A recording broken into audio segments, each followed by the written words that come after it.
Boa noite a todos. Amém. Amém. Queria cumprimentar a todos que estão nos acompanhando pela rede social, tanto do Ceará como lá do Pernambuco, Quebec. E a outra cidade qual que é mesmo?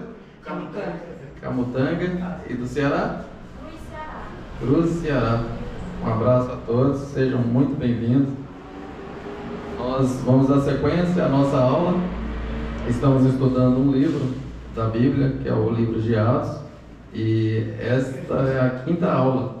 Nós estamos no capítulo 5, e é importante ser um capítulo por vez, ou um livro todo, porque a gente acaba tendo que passar pelos assuntos difíceis, né? Porque a Bíblia tem muitos pontos difíceis, né? de compreensão. Pedro fala isso, né, no livro dele, há muitos pontos difíceis. E quando a gente vai estudar um livro todo, não tem como a gente fugir desses pontos difíceis. A gente tem que estudar e entender aquela passagem.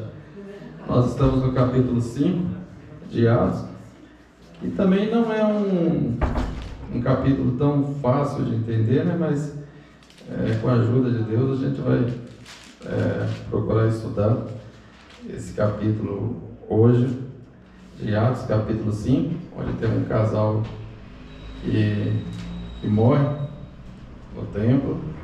Temos muitos milagres e maravilhas pelas mãos dos apóstolos, prisão, perseguição, e vamos entender o capítulo de Atos, né, como a igreja primitiva, né, a primeira igreja, ela se deu o crescimento, né, saiu de Israel, de Jerusalém, foi para Samaria, Judéia, e alcançou até os confins da terra, Roma, até no palácio. Quando Paulo escreve, fala: tem salve os irmãos que estão aí no palácio.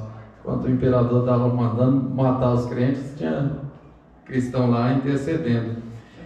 Então, e aí vai mostrando como se deu esse crescimento através da pregação. A primeira pregação de Pedro, no capítulo 3, né, foi 3.000 pessoas, no capítulo 4 mais 2.000, e aqui mais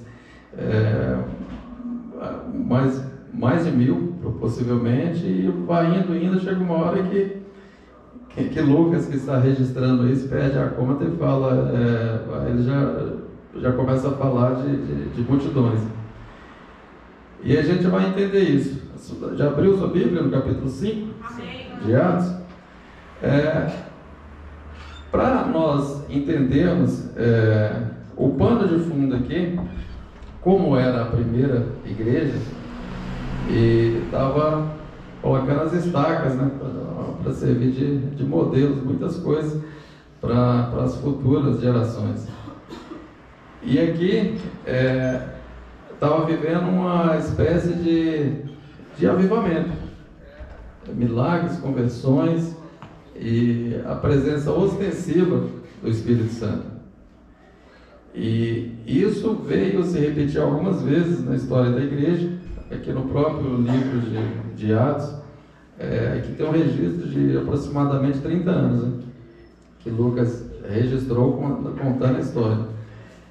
E para a gente entender o pano de fundo,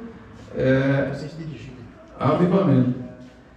Então, eu vou tentar ser breve na primeira parte, narrando esse capítulo 5, para a gente entender o que estava acontecendo, e depois eu vou tentar explicar o que é avivamento, porque quando fala em avivamento, as compreensões são diferentes, né? Cada um interpreta de uma forma. Então eu vou tentar explicar à luz da Bíblia e da história os avivamentos que aconteceram e como se deu, e quais são os elementos de um avivamento.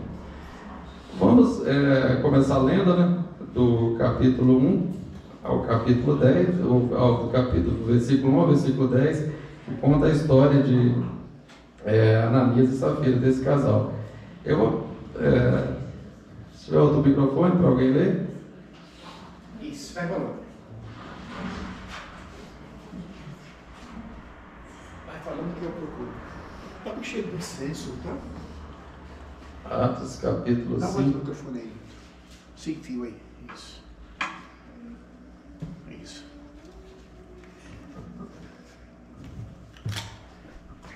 Pode ler do versículo 1 ao versículo 10. Pega o microfone para que possa... Pode ler, pastor? Por favor, só vai entregar o microfone, né, para sair para todos acompanharem. Só do 1 ao 10, né? Do 1 ao 10. Os 10 primeiros versículos, por favor. Ananias e Safira.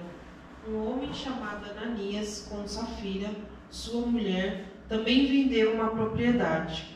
Ele reteve parte do dinheiro para si. Sabendo disso, também sua mulher e o restante colocou aos pés dos apóstolos. Então perguntou Pedro: Ananias, como você permitiu que Satanás enchesse o seu coração ao ponto de você mentir ao Espírito Santo e guardar para si uma parte do dinheiro que recebeu pela propriedade? Ela não lhe pertencia? E depois de vendida, o dinheiro não estava em seu poder? O que o levou a pensar em fazer tal coisa? Você não mentiu aos homens, mas sim a Deus.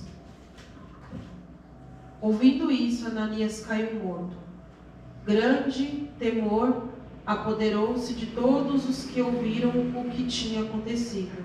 Então os moços vieram, envolveram seu corpo, levaram-no para fora e o sepultaram. Cerca de 3 horas mais tarde, entrou sua mulher, sem saber o que havia acontecido. Pedro lhe perguntou: diga-me, foi esse o preço que vocês conseguiram pela propriedade? Respondeu ela: sim, foi esse mesmo. Pedro lhe disse: por que vocês entraram em acordo para tentar o Espírito do Senhor? Veja, estão à porta os pés dos que sepultaram seu marido, e eles a levarão também. Naquele mesmo instante, ela caiu morta aos pés dele. Então os moços entraram e encontraram-a morta. Levaram-na e a sepultaram ao lado de seu marido. E grande temor apoderou-se de toda a igreja e de todos os que ouviram falar desses acontecimentos. Ok. Bom, aí o que acontece? Para a gente entender um pouco, a gente tem que voltar a alguns versículos, né, que fala de Barnabé, que ao se converter também fez o mesmo. Não era obrigatório vender as coisas e doar à igreja. As pessoas no versículo 4 aqui fala isso, né? Ananias, ouvindo as palavras, guardando, não ficava para ti, e vendida não estava ao seu poder. Quer dizer, não existia nenhuma ordenança da igreja que as pessoas doassem tudo para a igreja. É que aqui a igreja começou com 120 pessoas. No primeiro discurso de Pedro, na primeira pregação, já houve 3.000 conversões. E muita gente estava vindo de outras regiões. Era a festa do Pentecoste, uma festa chamada de 50. Está falhando o microfone, amigo. E aí o que acontece? Essas pessoas que tiveram que sair de Jerusalém, que estavam longe, na conversão já ficaram por ali. E aí a igreja de 120 pessoas já passou para na primeira pregação para 3.000 pessoas. E aí como que essas pessoas estavam morando, ficaram ali em Jerusalém, e com família, e tinha viúvas, e aí para dar um apoio financeiro para essas pessoas, eles começaram a fazer isso. Mas não era, aí fala de Barnabé.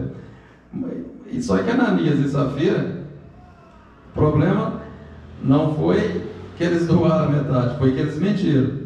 Isso a gente vê aqui no contexto. Pode passar no slide aí, para a gente ganhar tempo.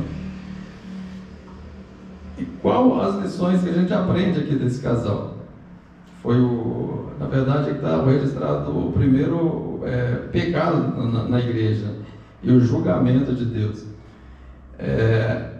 E no versículo 11, você fala que quando ouviu aquilo ali, houve grande temor. Por quem ouviu aquilo, quem não vai ficar com temor? Falar que aquele dia acabou de ser inaugurado, né?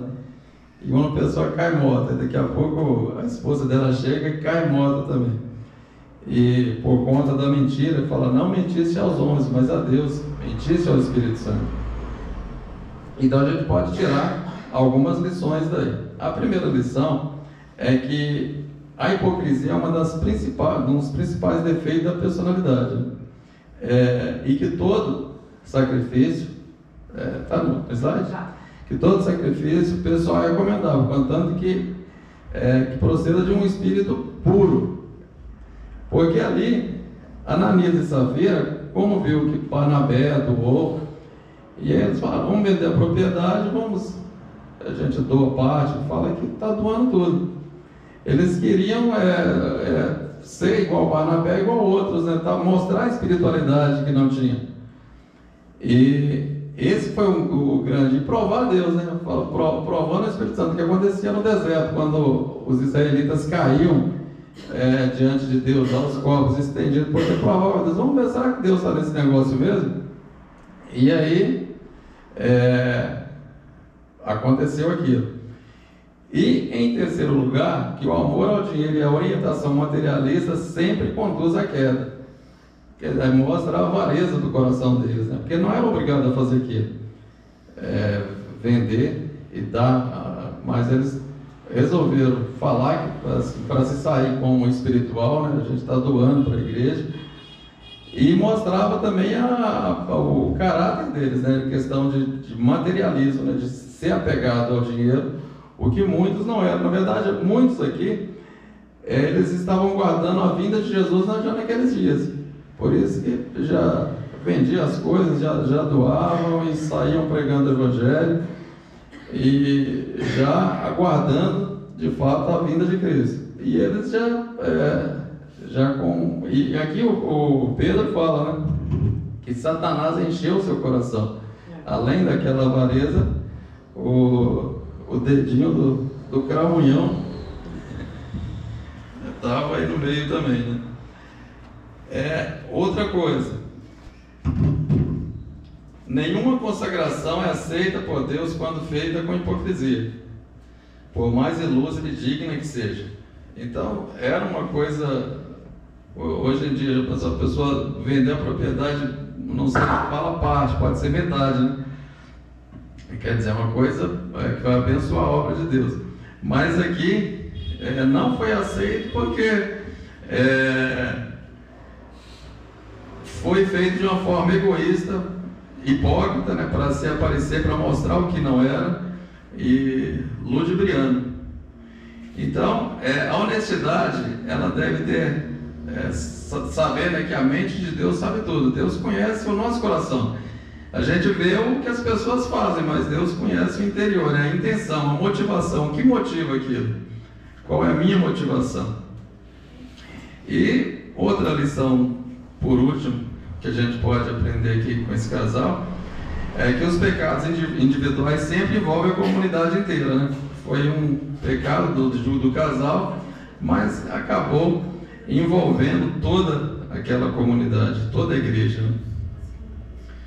Já do versículo 12 ao 16, tem alguém que está com o microfone? Tem, ali é só perguntar. Alguém pode ler, por gentileza? Do 12 ao 16.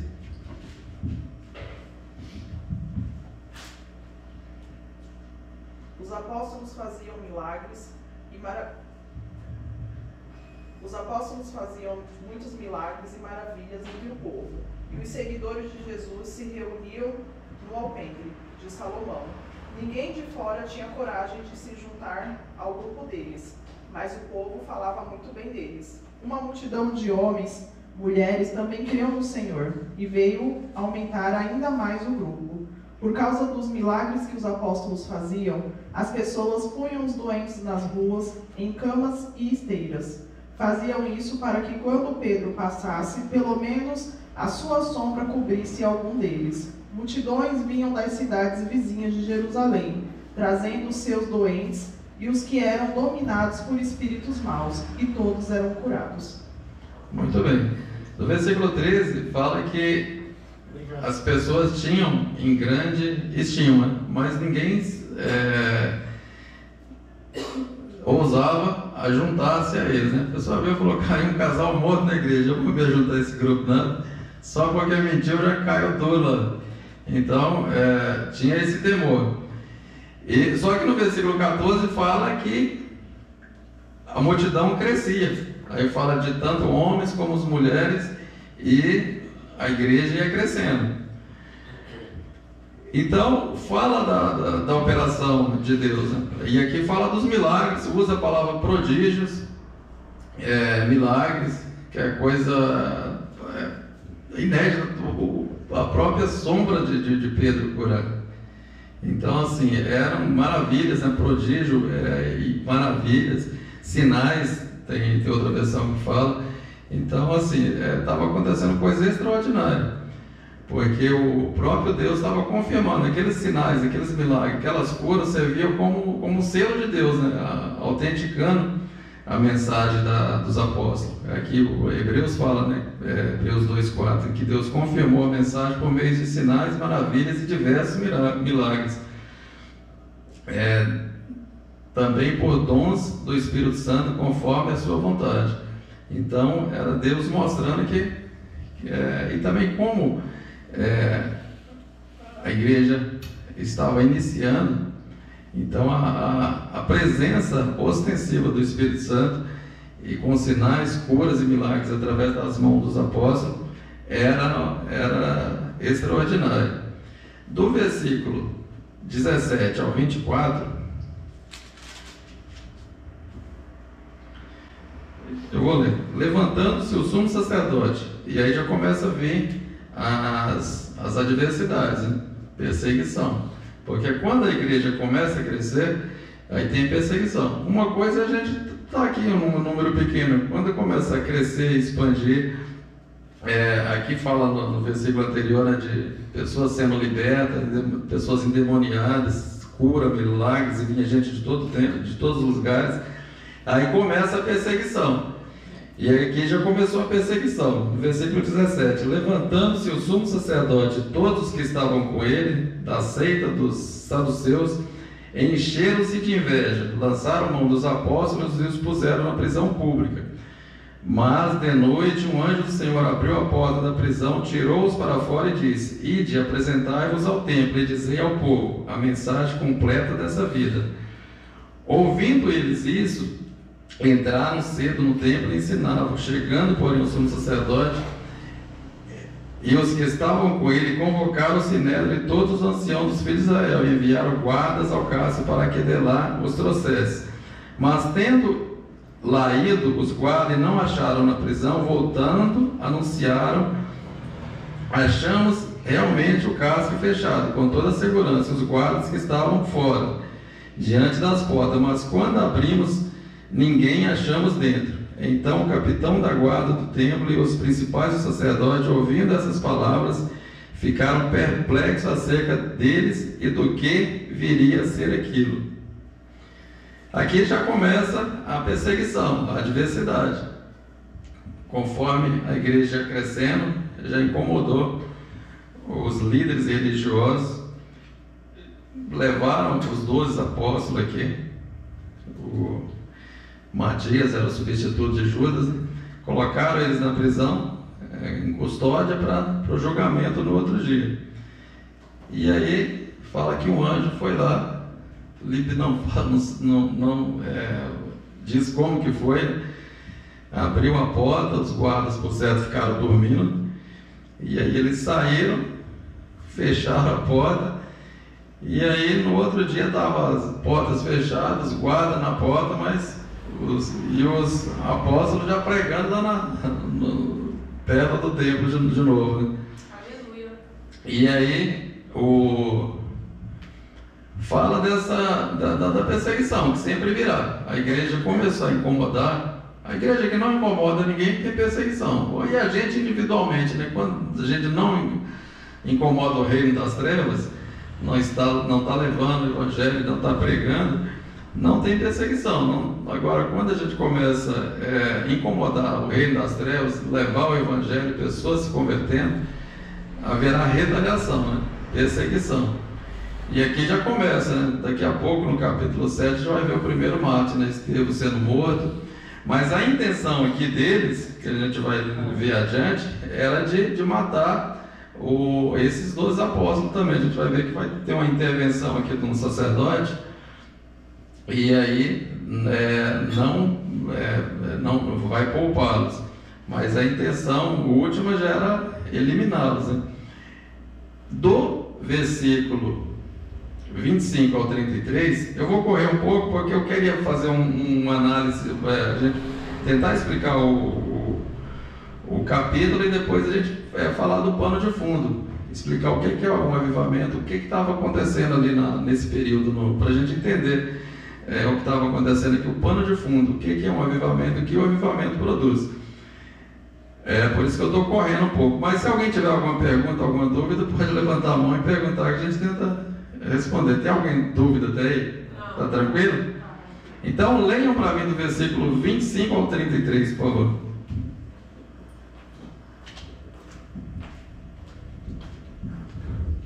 E chegando anunciou-lhes dizendo: eis que os homens que encerraste na prisão estão no templo e ensinam ao povo. Então foi o capitão com os servidores e os trouxe, não com violência, porque temiam ser apedrejados pelo povo. E trazendo-os, o apresentaram ao conselho e ao sumo sacerdote, e os interrogou, dizendo: não vos admoestemos nós, expressamente, que não ensinasseis nesse nome? Eis que encheste Jerusalém dessa vossa doutrina, e quereis lançar sobre nós o sangue desse homem. Porém, respondendo Pedro e os apóstolos, disseram: mais importa obedecer a Deus do que aos homens. O Deus de nossos pais ressuscitou a Jesus, a qual vos matastes, e suspendendo-no ao madeiro. Pode ler todo o capítulo. Deus, com a sua destra, o elevou a príncipe e salvador para dar a Israel o arrependimento e a remissão dos pecados. E nós somos testemunhas acerca dessas palavras.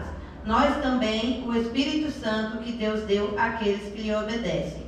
E ouvindo eles isto, se enfureciam e deliberaram matá-los. Mas levantando-se no conselho um certo fariseu chamado Gamaliel, doutor da lei, venerado por todo o povo, mandou que, por um pouco, levasse para fora os apóstolos. E disseram-lhes: varões israelitas, acautelai-vos a respeito do que haveis de fazer a estes homens. Porque antes destes dias levantou-se Teudas, dizendo ser alguém, e este se ajuntou o número de uns 400 homens, o qual foi morto, e todos os que lhe deram ouvidos foram dispersos e reduzidos a nada. Depois deste, levantou-se Judas, o Galileu, nos dias do alistamento, e levou muito povo após si. Mas também este pereceu, e todos os que lhe deram ouvido foram dispersos. E agora, digo-vos, dai-lhe a mão a estes homens, e deixai-os, porque se este conselho ou esta obra é de homens, se desfará.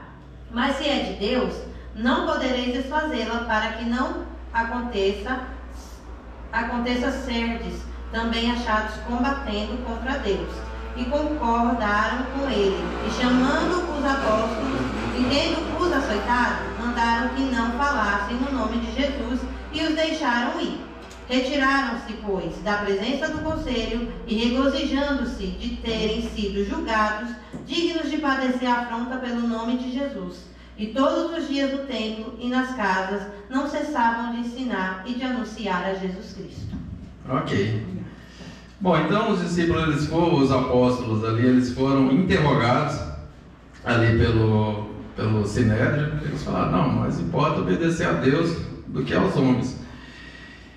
E aí deixaram eles numa sala à parte, falaram: o que a gente vai fazer? Pena capital.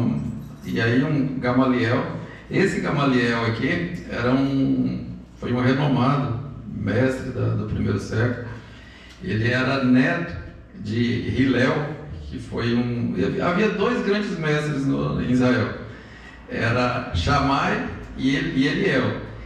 Cada um tinha uma corrente de teologia. E esse Gamaliel era neto dele, muito respeitado. Inclusive, Saulo de Tarso foi aluno dele. Ele fala que aprendeu aos pés de Gamaliel. Aos pés, porque ele ficava num lugar mais alto, né, e os alunos num lugar mais baixo. E aí ele intervém, fala, não, mas... Aí ele dá dois exemplos, né, de que aconteceu. Fala, se vocês matarem, fala, melhor deixar, porque se esse negócio for só humano, não vai acontecer nada. Aí ele dá o exemplo de Judas, não é o Judas Iscariote, é um outro Judas, né, que era um revolucionário, né, de um partido nacionalista, que lutava contra os romanos, que ele ajuntou muita gente, mas quando ele foi morto, o ajuntamento se desfez. E Teudas foi um outro também, que também liderou um grande número de pessoas. Ele fala, tá vendo? O que eles querem é isso, vocês matem mesmo, vai ser mártir aí, então deixa o negócio do jeito que está. Se esse Jesus aí talvez ele seja igual a esse Teudas, ou morreu, daqui a pouco vai acabar, é só fogo de palha e está tudo certo. E aí os demais falaram, bom, então acataram o conselho dele, e aí chicotearam, era 40 chibatadas, né? Saíram com as costas cortadas de chicote e dando glória a Deus, porque foram achados dignos, né, de sofrer afrontas pelo nome de Jesus, e continuaram pregando o Evangelho. Então, o pano de fundo aqui, porque você pode perguntar, falar, não, mas é o primeiro casal só porque não deu a metade, vendeu uma propriedade, uma casa, um terreno, não se sabe, e deu metade, falou que estava dando tudo, só por isso eles morreram. Mas em outros casos na Bíblia, por exemplo, 1 Coríntios capítulo 5, versículo 1 e 2.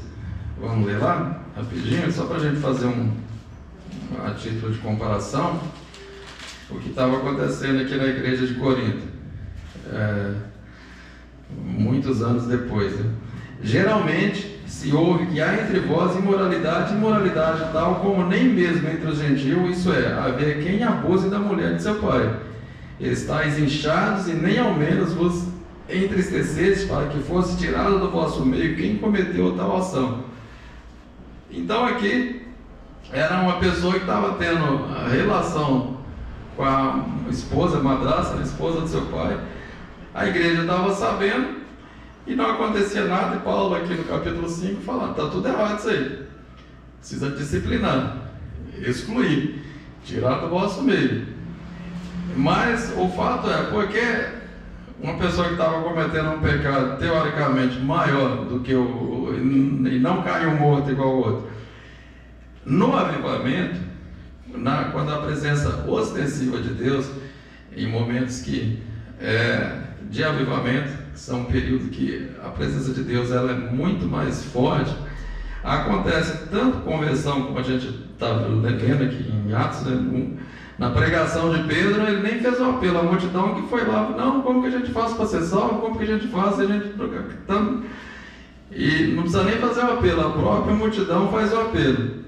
E já em momento de frieza espiritual, quando a gente vê vários momentos na história, tanto do Velho Testamento como do Novo, já o pecado já imperando, né?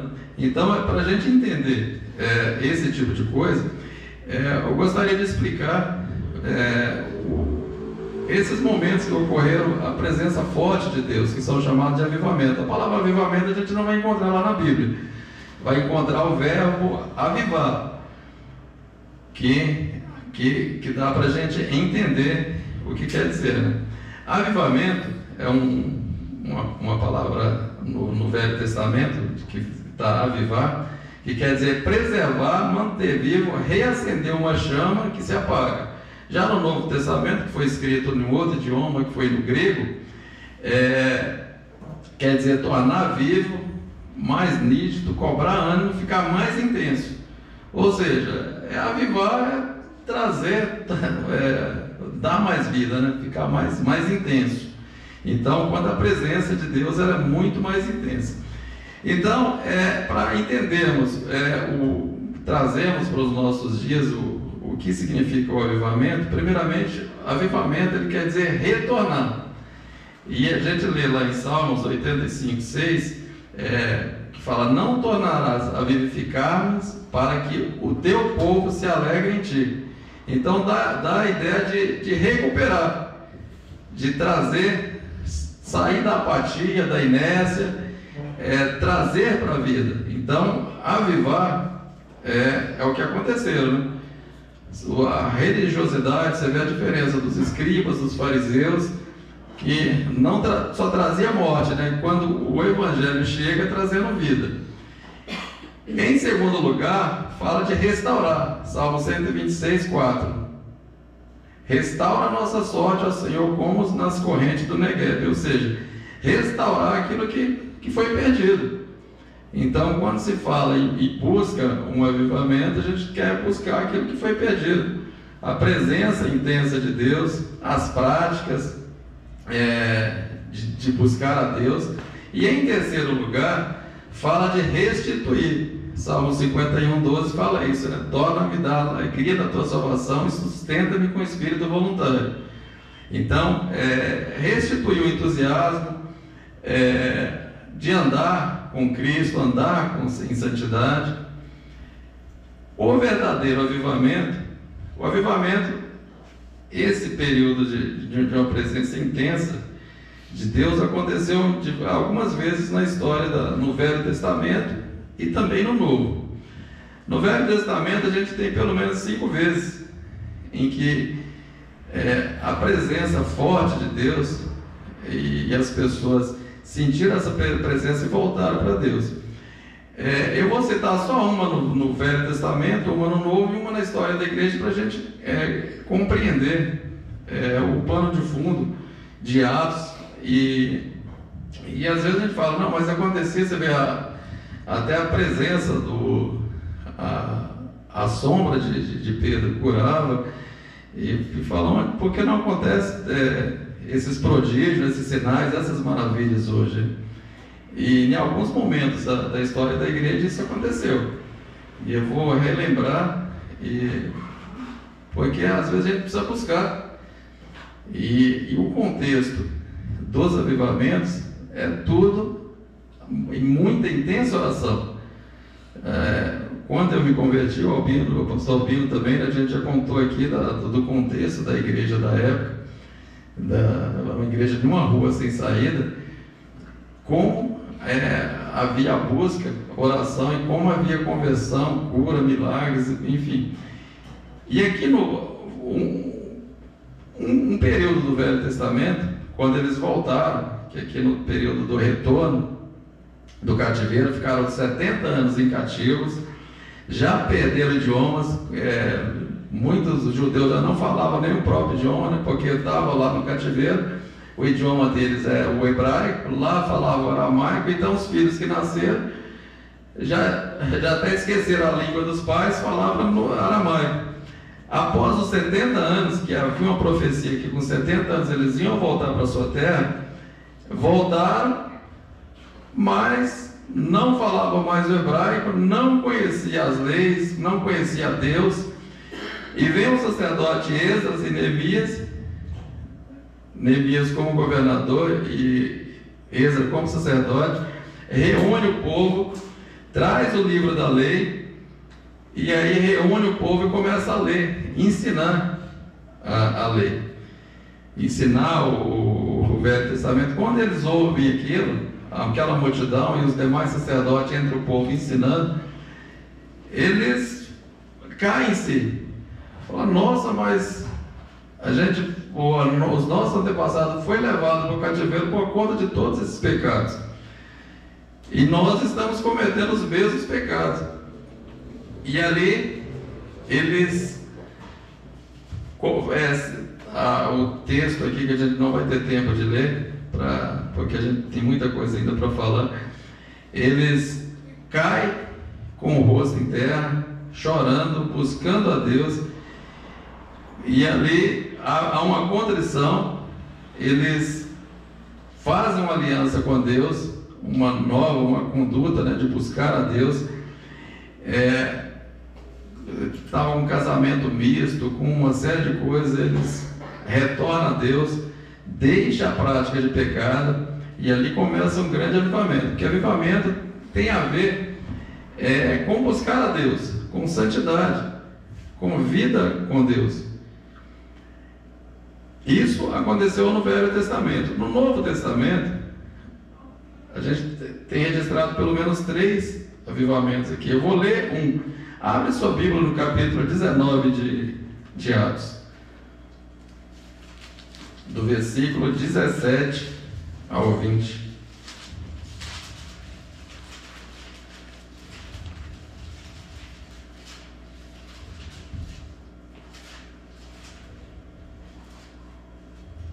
Todos acharam? Amém. Do versículo 17 ao 20, que diz o seguinte: quando isso se tornou conhecido de todos os que habitavam em Éfeso, tanto os judeus como os gregos, caiu temor sobre todos eles, e o nome do Senhor Jesus era engrandecido, e muitos dos que tinham crido vinham confessando e revelando seus feitos. E também muitos que tinham praticado artes mágicas trouxeram seus livros e os queimaram na presença de todos. Feita a conta do seu preço, acharam que montava a 50.000 moedas de prata. Assim a palavra do Senhor crescia poderosamente e prevalecia.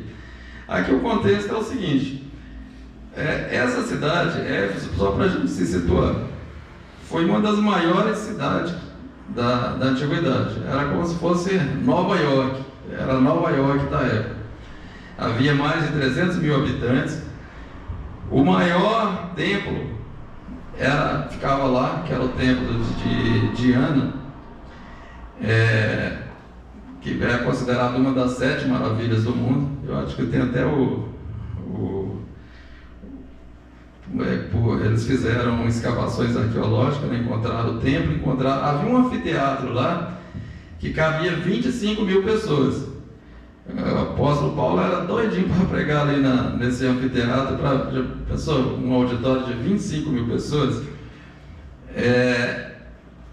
Só que nessa cidade, como a gente leu aqui, o que imperava lá era a magia, era o espiritismo, era a idolatria. E Paulo, quando chegou ali, ele começou a pregar o evangelho. No segundo ano dele, houve mais de 50.000 pessoas se converteram. No segundo, ele ficou ali 3 anos. No segundo ano, mais de 50.000 pessoas se converteram. E no versículo que a gente leu ali, fala que o povo que tinha essas práticas de magia com seus livros, fizeram uma montanha de livros na praça pública e queimaram. Então aqui a gente está vendo um avivamento aqui, e tem os 4 elementos do avivamento. No versículo 17 tem o primeiro avivamento aqui, o primeiro elemento do avivamento, que é engrandecer o nome de Jesus, que do versículo 17 fala: isso foi notório a todos os habitantes de Éfeso, tanto judeu como grego, e caiu temor sobre ele, o nome do Senhor Jesus era engrandecido. Então no avivamento, o nome de Jesus é uma mensagem cristocêntrica. Jesus é o centro. Não é o nome do apóstolo, não é o nome do evangelista, não é o nome do pastor. É o nome de Jesus que é engrandecido no avivamento. No versículo 18 a gente tem um outro elemento, que foi a confissão pública, que fala que muitos dos que tinham crido vinham confessando e publicando seus feitos. Ou seja, há confissão de pecado quando tem o avivamento. A pessoa não fica escondendo o pecado, ele deixa para trás, ele confessa e deixa. E confissão, tem a confissão pública, né, quando é um pecado público, tem a confissão particular, quando a pessoa caluniou alguém, falou mal de alguém, e a confissão pessoal, né, quando só uma coisa só que Deus sabe, se você confessa para ele. E no versículo 19, a gente tem mais um outro elemento do avivamento, que é o rompimento com o pecado. Eles queimaram o livro em praça pública, fizeram uma montanha de livros ali, abandonaram as antigas práticas, né? E então, romper. Um avivamento, que a pessoa não rompe com o pecado e continua com o pecado público, não é avivamento. E é perigoso acontecer o que aconteceu com Ananias e Safira, né? No momento, tanto que o versículo lá fala que muitos nem queriam se juntar a eles, né? Tinha eles em grande estima, mas falou: o quê? Deixa esse povo para lá, porque... E no versículo 20 fala o quarto ingrediente, que é o apego pela palavra, que fala que assim a palavra do Senhor crescia e prevalecia poderosamente, ou seja, é a palavra de Deus que é pregada. Então é a palavra de Deus que tem que ser ensinada, que tem que ser pregada, não é contar história de carochinha, mas pregar, transmitir a palavra de Deus. Por isso que os apóstolos eles falavam: a gente vai se dedicar à oração e ao ensino da palavra, quando eles instituíram os diáconos, que eu acho que foi a lição passada, porque é a palavra de Deus que transforma. Na história da igreja, a gente teve alguns avivamentos. Eu vou falar de um que talvez foi o último, que foi em 1904. Foi no país de Gales, onde um jovem começou depois de ter orado muito, buscando o avivamento, ele e a igreja, veio o avivamento, e o país de Gales estava devastado, assim, havia um cristianismo nominal. As pessoas iam até a igreja, mas viviam como se Deus não existisse. Após esse avivamento ele durou pouco, durou 9 meses apenas. Mas nos 9 meses houve 100 mil conversões. Mudou o país de Gales, transformou o país de Gales e mudou socialmente. Na história a gente percebe e lê que os presídios ficaram vazios, não tinha mais ninguém preso, porque todo mundo se converteu. Na época havia muitas minas de carvão, né? Que as pessoas, as mulas que trabalhavam dentro lá, teve que ser adestrada de novo, porque as pessoas se converteram, não queriam bater na mula, e aí teve que adestrá-las de novo. Os juízes não faziam nada, porque não tinha caso para julgar, porque não tinha crime, não tinha nada. Os policiais ficavam fazendo coral nas igrejas, porque também não tinha ocorrência. Esse avivamento do país de Gales, ele não ficou só ali. Dali foi para a China, que houve, e foi para os Estados Unidos, na Rua Azusa. Quem já ouviu falar da Rua Azusa aqui? Onde teve também dali que saiu o movimento pentecostal para o mundo inteiro, né? Da Rua Azusa, inclusive chegou no Brasil, e hoje mais de 70% dos evangélicos são de origem pentecostal ou vem dessa linha aí. Então o avivamento ele repercutiu, ele saiu aqui em Atos, ele avançou no mundo e transformando a sociedade. Então o avivamento ele é a transformação, quando é realmente o avivamento. Mas o que não é o avivamento? O avivamento, vou falar do lado negativo, o que não é o avivamento, porque no Brasil a gente tem, por exemplo, 1/3 da população se diz evangélica, mas o país não mudou nada, né? Então a adesão religiosa, as pessoas irem para a igreja, não quer dizer muita coisa, se não houver uma conversão, se não houver uma transformação. Então o que não é avivamento? Primeiro, movimento, criar movimento, produzir movimento, e para adesão das pessoas à sua religião. Isso é uma falsa conversão. Então o avivamento, primeiramente, ele precisa ter rompimento com o pecado, buscar ao Senhor. Então o avivamento que as pessoas pulam, saltam, mas não vivem em santidade, buscando a Deus, não houve transformação. Isso aí é uma ofensa contra Deus. Isso aí não é avivamento. Isso aí é apenas adesão religiosa. E aqui a gente vê em Eva Robert, que foi um dos precursores, né, desse avivamento aí do moderno de 1904, que a vida dele era intensa de oração. E a igreja, mas não é oração de meia hora, de 20 minutos, eles oravam com intensidade, buscando o avivamento, até que o avivamento veio. Então, eu estou falando agora do lado negativo, que não é o avivamento, né? Não é programação de agendamento pela igreja. Então, o avivamento não é uma ação que a igreja vai produzir. Quem produz o avivamento é o próprio Deus. A igreja fala, não, eu já vi placa em algumas igrejas, culto de avivamento, na segunda, na terça, na quarta não, e depois na sexta, culto de avivamento. A igreja, ela pede o avivamento, mas quem produz é o próprio Deus. Então, não é programa de agenda de igreja. Não é uma mudança litúrgica.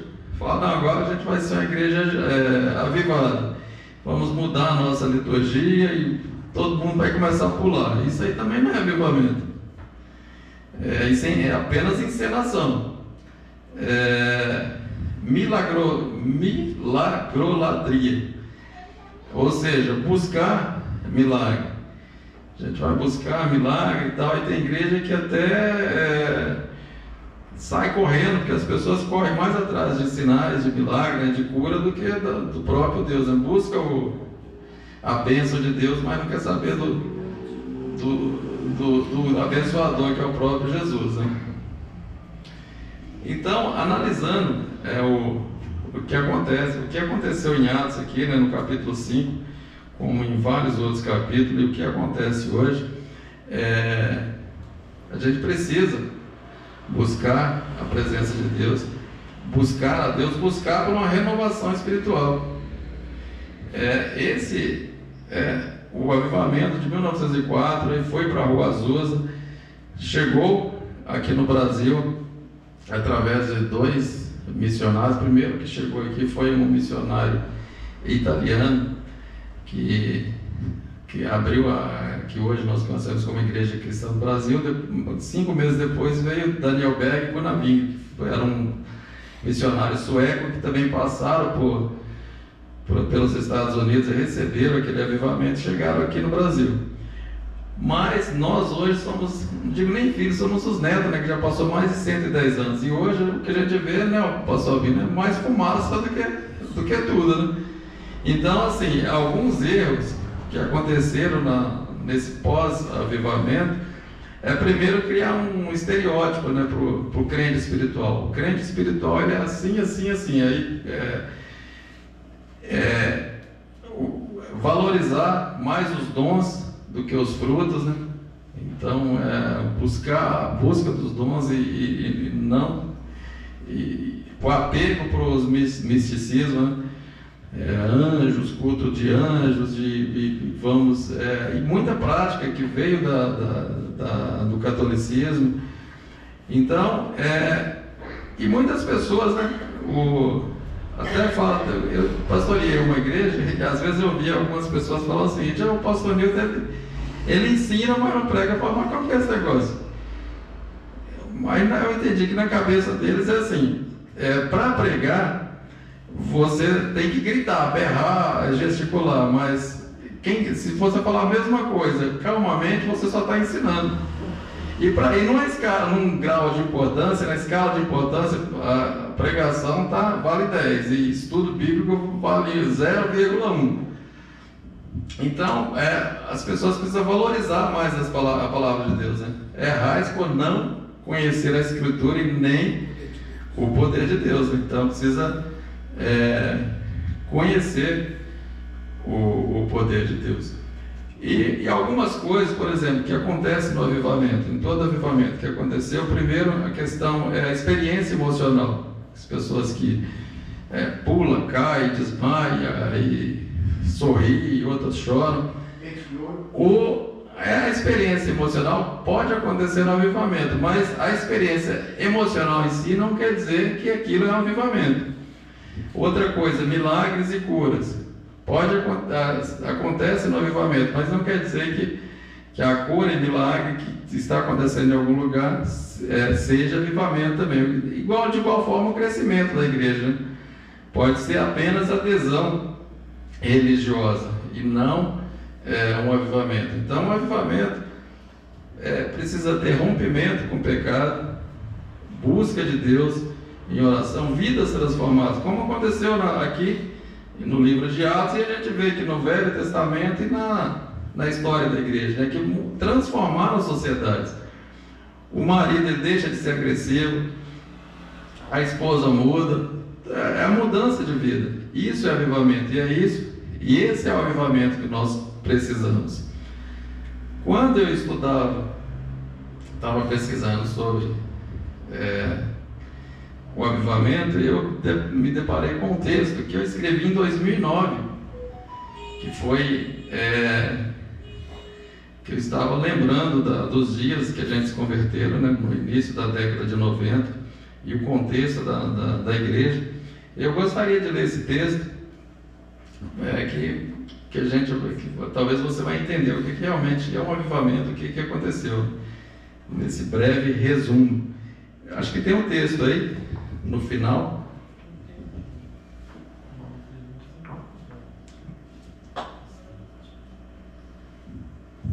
Reduzindo bem, só para a gente, porque uma hora a gente teria que pegar os textos, destrinchar, para a gente entender.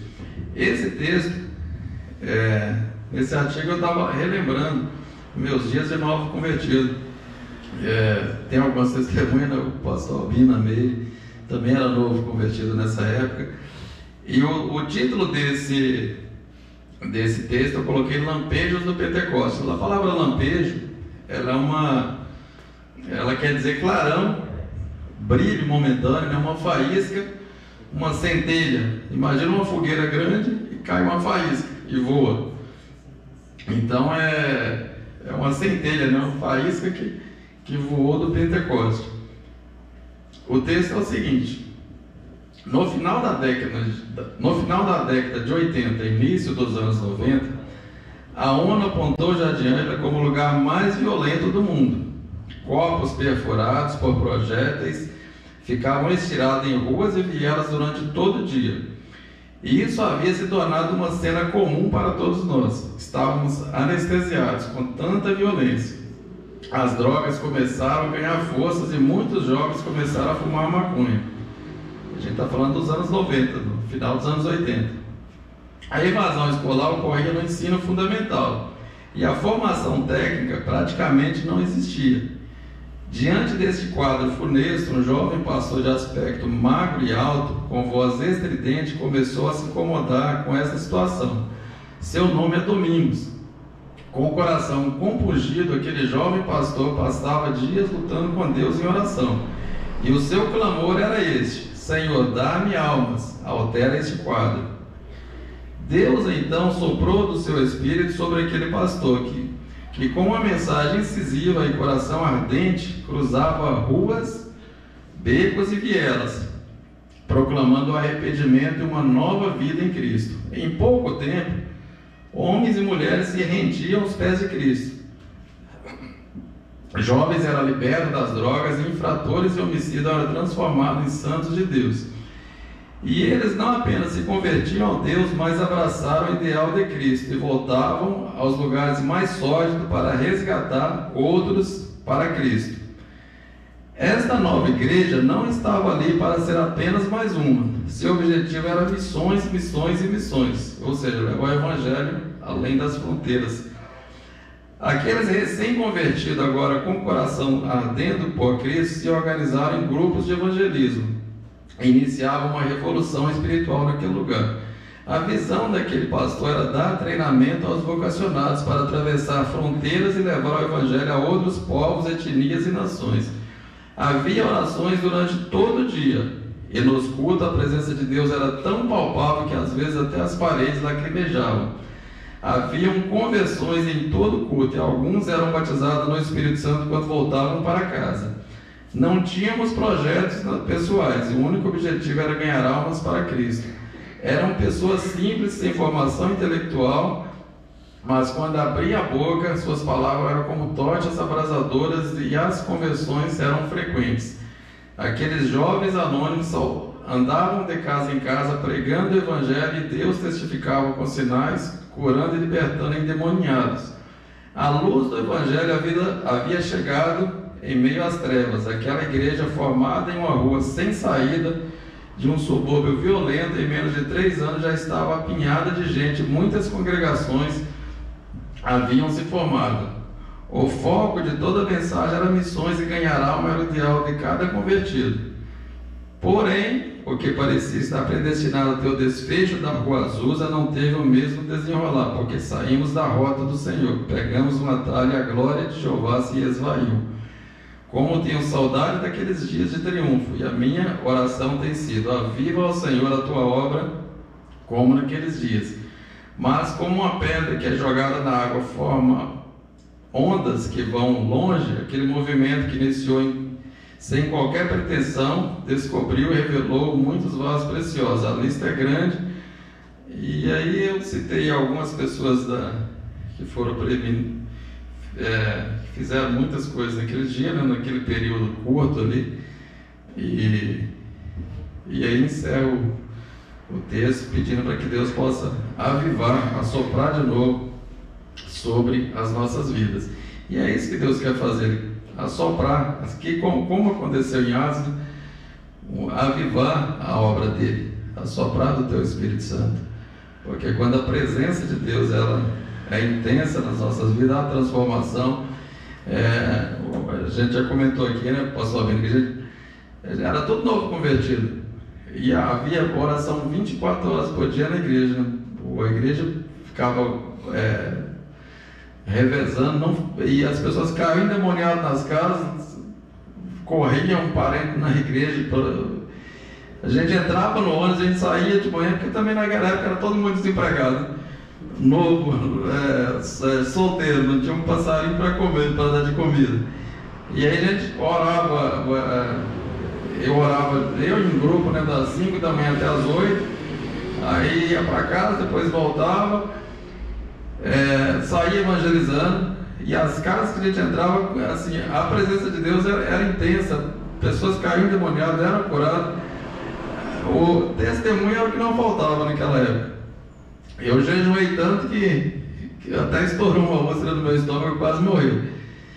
Mas é isso, a presença de Deus que nós precisamos, é isso, a presença de Deus nas nossas vidas, e buscar esse renovar, que Deus possa assoprar, né, esse avivamento que teve aqui em Atos, que teve em alguns períodos da igreja, e renovar nossas vidas, renovar nossas forças e nos dar ânimo para prosseguir. Amém?